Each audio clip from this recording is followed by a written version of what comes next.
Hey y'all, welcome to the Throttle podcast. I'm your host, Will Earnest, here today with just myself, which normally here being by myself here in the Throttle podcast studio is kind of sad, but being today, where this episode is recorded July 8th, 2025, it's not actually as sad. Today happens to be my girlfriend Haley's 17th birthday, and I just want to say, Haley, I love you. I love you very much, and happy birthday. Even though it's pretty late at night when I'm recording this and when this episode's going to be released, but I love you. So, but even though I'm just by myself, we got a lot of news to get to here tonight on this late night episode. NASCAR just got done with the third annual Chicago street race. Will it come back? Who knows? Even though with the track being in kind of its first year that it actually ran kind of, dry, like there wasn't any weather affecting, there was a lot of issues in practice and qualifying.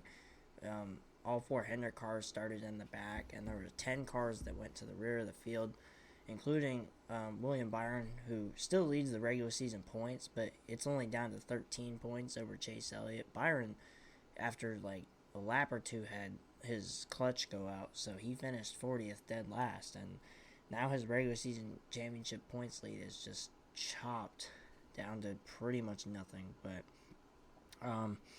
speaking of my girlfriend Haley, she picked McDowell for Chicago, and McDowell started second and was just going through and tearing through the field. Took the lead from SVG, led the first 30-some laps, and won the opening stage, but then eventually had a throttle cable issue that took him out of the race.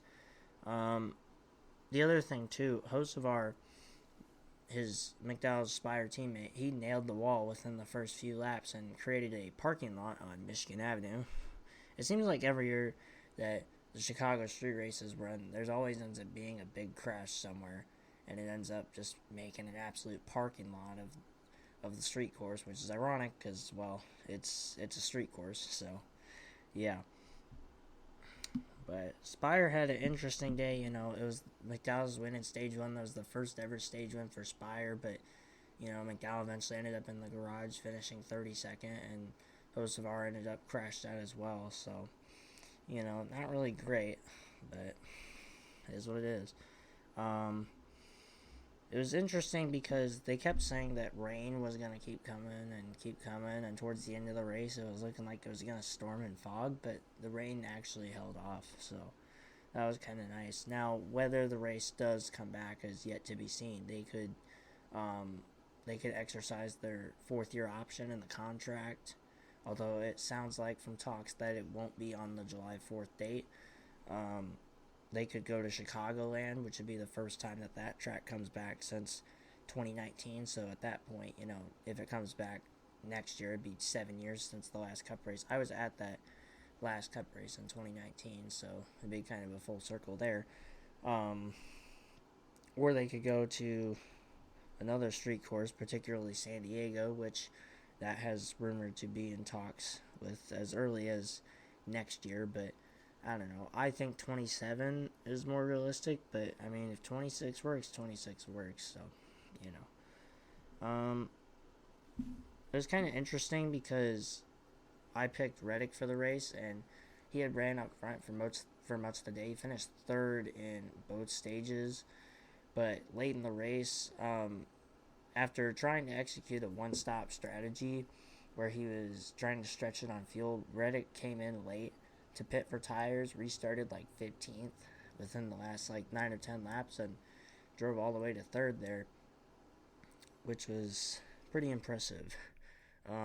Briscoe, he had a flat tire within the last couple laps, so he fell back all the way to the last car on the lead lap, even though he and Reddick were on the same tire strategy, but Reddick opted to pit for tires, and Briscoe stayed out. So it was the same strategy that Briscoe did, which won the race at Pocono, but not today at Chicago. So Blaney won stage 2, so that got him another valuable playoff point. I saw him win at Nashville, so just more playoff points being added, and we know how valuable those can be as we get down closer to the start of the playoffs. So Yeah, but still, even in the third year of the Chicago Street Course, SVG was the man to beat. He started on the pole in the Xfinity race and the Cup race and won both the Xfinity race and the Cup race. There was only one other time prior to this past weekend, at Chicago. There's only one prior time in NASCAR history that occurred where the Xfinity and Cup races were swept by one driver for the poles and the race win, and that was Kyle Busch at Indianapolis in 2016. So it's pretty impressive, pretty exclusive club for SVG.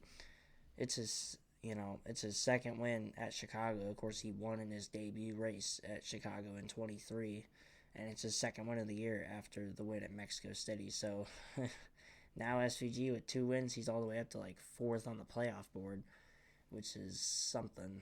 But we have this every year. Another playoff debate. Should we stay at the playoffs? Should we go back to points format? Should we change the playoffs? And NASCAR did talk about wanting to change the playoff format for next year. So we'll see what happens. Of course, next year, Homestead will be the finale next year. So it's interesting to see what the schedule is going to look like, particularly in the early part of the season. But Ty Gibbs finished second. That's not, it might be surprising to some. It wasn't surprising to me. He ran really good at Mexico City and was really the only driver to challenge SVG there before that late caution bit him, and he ended up 11th in Mexico. He ends up second here at Chicago. Reddick was third. Hamlin was fourth, even though within about one lap, half a lap into practice, he blew an engine, so Hamlin started last in the field pretty much. Or I think he did start last, I believe. But Hamlin charged all the way to fourth, and Kyle Busch somehow recovered to fifth, even after spinning out in the midway portion of this race, which was also pretty impressive. He could win Sonoma next week, I'm going to be completely honest. I mean, we don't think of Kyle Busch as a good road course racer, but, he's done really, he's won at Sonoma a couple times. He finished runner-up, I believe, in 23 to Truex. So, and that was in Richard Childress Racing Equipment, so we'll see. But our picks, I picked Reddick, as previously mentioned. He finished third. He also had the Xfinity fastest laps. That's another point in not only Reddick's pocket, in the real world, but also in my pocket as we get to our points that we'll get to in a minute. Evan picked Allmendinger, who led a couple laps and finished sixth. He was also up front all day. He just never had the top 5 winning, top 5 / winning pace, for much of the day. He was top 5. He was probably third or fourth for a decent portion of the race, but he just never had anything for SVG. So Mason picked Bowman, who won this race last year, finished 8th. I want to talk about Bowman for a second. We talked about coming in how Bowman was going up against Bubba in the in-season challenge. And, we thought they had put aside their beef from last year, which Bubba and Bowman got into it last year, which I believe resulted in a fine for Bubba after last year's race. But nope, they didn't quit it. And late in the race, Bowman and Bubba got into it even more, and then Bowman spun Bubba out, which knocked Bubba out of the in-season challenge, which now they're down to the final 8 next week at Sonoma. That includes 32 seed Ty Dillon, who advanced after his opponent, Brad Keselowski. He got knocked out in that early crash with Hocevar. So Zach picked Logano. He finished 11th. He had a quiet day, which it's weird because Logano doesn't usually have quiet days, but he did. Except he got into it with Chastain late in the race, and Chastain and Logano had a post-race discussion, but even TNT, didn't really talk about that or mention that, so it's kind of interesting. Haley picked McDowell, as previously mentioned. McDowell did lead the most laps, 31 laps on the day, but ended up in the garage. Colin, my friend from Dairy Queen, that works at Dairy Queen, he picked Ty Gibbs, who ended up second, still looking for his first win, but, maybe another day. And then the big winner, Bernardo, finally gets some luck to go his side in his fourth pick selection. After 2 DNFs and a 17th with Bellet Pocono, that's all he could muster. He wins with SVG, leads the second most laps on the day, 26 laps led from the pole. Pretty successful day for him. But of course, being part-time, it doesn't really do much in the point standings. And speaking of the point standings, after I had a really good day with Reddick, scoring many stage points, I took the points lead back. I now lead by 8 points over Evan. Haley lost a little bit of ground with McDowell having his throttle cable issues, so she's down to 132 back. Zach is 187 back. Mason is 208 back, and then we get into the part-timers. But it's interesting to see, it's, with Haley having just six whole less races than, me and my full-time, friends. It's interesting to see if she can make a charge for the championship, and, it's kind of funny. Yeah, she's my girlfriend, but we'll see.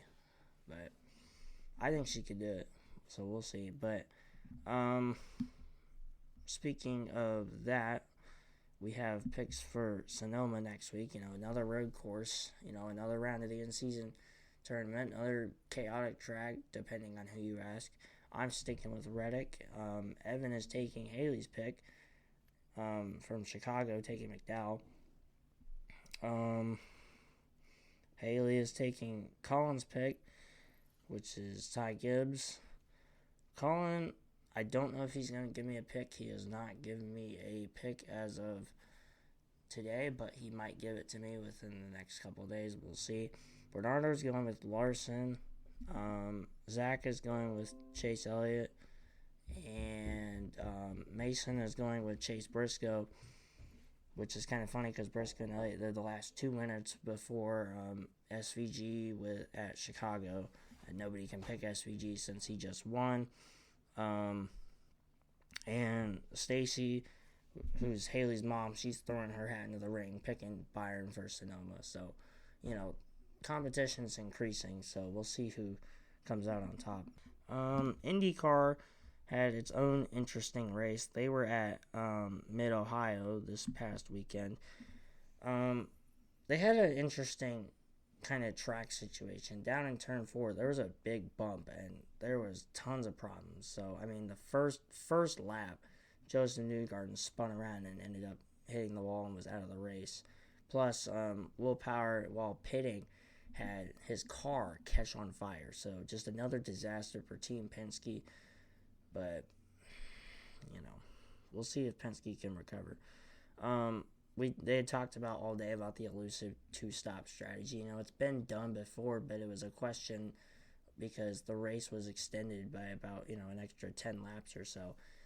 So the race was longer, and it's like, could you still do the 2-stop strategy? Well, we found that out. So, Palou had the lead late with under 6 laps to go, looking for his 7th win in the first 10 races.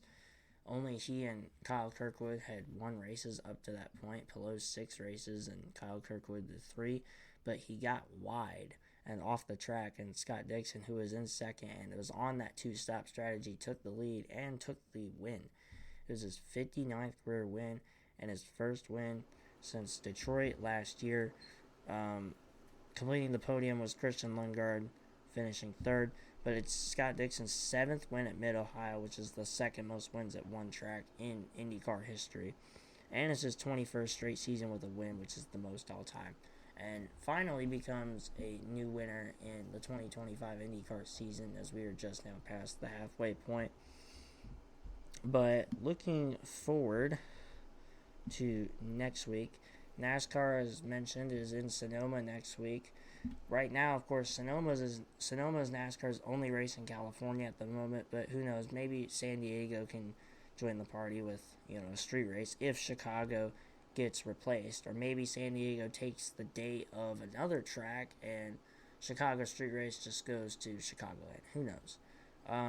My personal opinion, I think Chicagoland should come back replacing the Chicago street race, and have it on Saturday night, July 4th, because July 4th is on a Saturday next year, and it'd be really nice for America's 250th birthday to be Saturday night racing at Chicagoland under the lights, that old pavement with the next-gen car and intermediate track. I think that'd be really nice. Of course, does that mean that San Diego, takes up like a springtime date, like maybe like where Homestead, was like the week after Las Vegas, was this year, like in like late March, maybe, but you have to move something else. You have to move, Spring Martinsville or something, but we'll see. IndyCar has their Iowa doubleheader next weekend. A Saturday evening race and a Sunday afternoon races on tap. Last year they had that big flip towards the end of the race, and so it's interesting to see what happens. I've been to Iowa Speedway. I was there for the Cup race last year, the inaugural Cup race there, and I'll be there for the Cup race this year in early August in about a month. But I've been there. It's a fast little short track. It's 7/8 of a mile. It's like nobody really thinks of it as something crazy or something to watch out for, but it can produce something. It can produce something crazy. So we'll see. And they produce good IndyCar racing. They produce good Cup racing. They produce good Xfinity racing. They produce any good racing that shows up on that track. ARCA, Xfinity, Cup, IndyCar, anything. So, and NHRA is off for another week, but then they return with their West Coast swing with the Northwest Nationals from July 18th to the 20th up in Kent, Washington. And then the week after, it just so happens to be NHRA's return to Sonoma themselves. It's kind of weird because with Sonoma being moved for NASCAR up into July, it moves NASCAR's and NHRA's events at Sonoma about 2 weeks apart. But the track knows how to get it done. They know how to make that conversion, and they'll get it done. So, but that's all we got for tonight's late night solo episode of the Throttle to the Floor podcast. Again, Haley, I love you, and happy 17th birthday to you. Of course, you're still 6 months younger than me, but thank y'all for tuning into this week's episode of the Throttle to the Floor podcast. Make sure you check out this podcast on Spotify, Apple Podcasts, or wherever you get your podcasts. Also, check out the Throttle to the Floor podcast Instagram and the Chill Will Photography Instagrams as well. Got a lot of good content and great photos on there. So, we'll see you next week as we recap more twisting and turning, this time on the winding turns in Sonoma and wine country. So, see y'all next week.